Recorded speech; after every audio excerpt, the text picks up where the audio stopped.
Back again, folks. And here is my top five most disappointing or worst movies of 2025. So we'll start at the bottom, scraping the bottom of the barrel. Happy Gilmore 2. I'm a huge Adam Sandler fan. I know his movies aren't for everyone. And I was semi excited, a little curious to see Happy Gilmore 2 and see if it would live up to the original, but it definitely doesn't. And it doesn't help that it was a Netflix exclusive because that just means they didn't put enough money behind it. The first 5 minutes were okay, but after that, it just goes off the rails. And yeah, it's not even close to half as good as the original. It's not funny. It's just filled with cameos, flashbacks, callbacks to the original. So that in of itself makes it an inferior product. And I'm sure lots of people out there liked it, and that's fine. That's your opinion. This is my opinion. It was a piece of crap, and I'll never watch it again for the rest of my life. Number 4 would be Havoc, which is a huge disappointment because I'm a big fan of the director. He did The Raid 1 and 2, which to me are just masterpieces from start to finish. So I was kind of curious to see if this would be any good, but again, it's a Netflix original, so they probably didn't put much money behind it. And like the first 5 minutes or so, there's a CGI car chase, which you can easily tell it's CGI. And it just gets worse and worse from there. Tom Hardy's talent is just wasted in this movie. There's no point of even making it. Number 3, another disappointment. Running Man. I'm a huge fan of Edgar Wright, Hot Fuzz, Shaun of the Dead.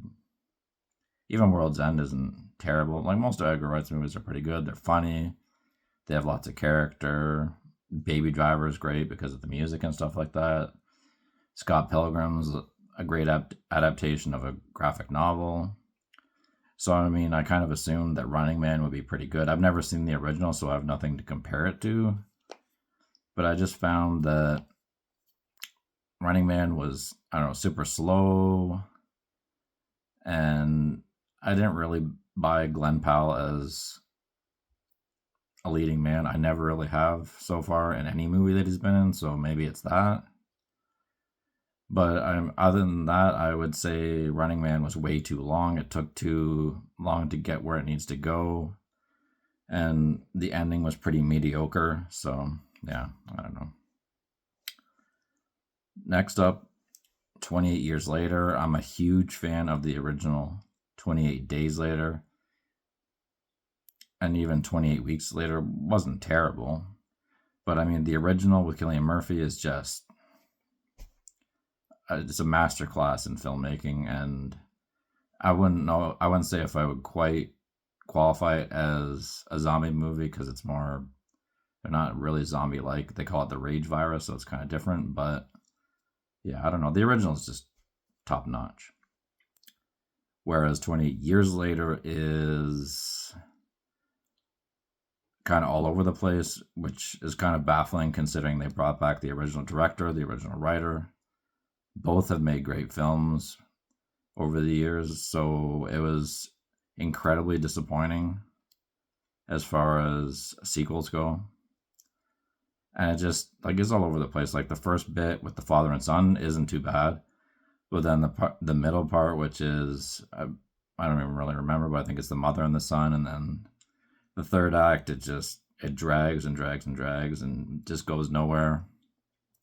Essentially, this movie is just made to set up the next movie, so I don't know. To me, it's just pointless and a cash grab.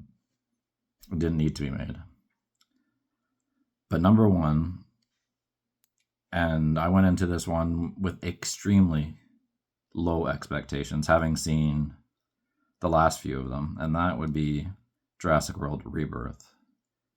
After the last one, they wasted the cameos from Alan Grant, Malcolm, and Ellie. They just stood around and did nothing in the last one. And this one, they said, oh, let's make the protagonist or antagonist, whatever, whoever the lead is, they made her female. Because of course, every movie has to have a female lead now, has to have a girl boss.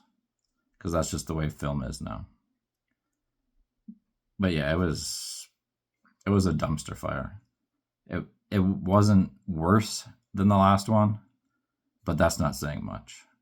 They, in my opinion, and this is just my opinion, they will never, no matter how many sequels they make, they will never top the original Jurassic Park in terms of suspense, horror, and the belief that characters could actually die, that they're in actual danger or peril, that you think, oh, maybe they might not make it. But like, whether it's Jurassic World or whatever the other sequels are called, you don't believe for 1 second that anyone's going to buy it because the dinosaurs don't look real whatsoever, which says a lot about how these movies were made compared to the original, which they used a combination of CGI and animatronics. And they just had better actors back then compared to now. Like, Chris Pratt's, he's a joke. He's not a great actor. People think he is, but he did one great movie, Guardians of the Galaxy. Who cares? That was popular more than 10 years ago. He hasn't made a good movie since then. But yeah, I'm losing my train of thought here. Jurassic World Rebirth. Yeah, I guess I should have kept my expectations even lower than they were. If you guys enjoyed it, that's fine. But yeah, to me, that was the worst movie this year. And as far as popular movies like Avatar, whatever that's called, the third one, I have no plans or desire to see it at any point in the near future. Because what I've heard so far is that if you've seen the first two, you've seen the third one, so there's no point in going to see it. Anyway, that's my top 5 most disappointing movies of 2025. Have a good one, folks.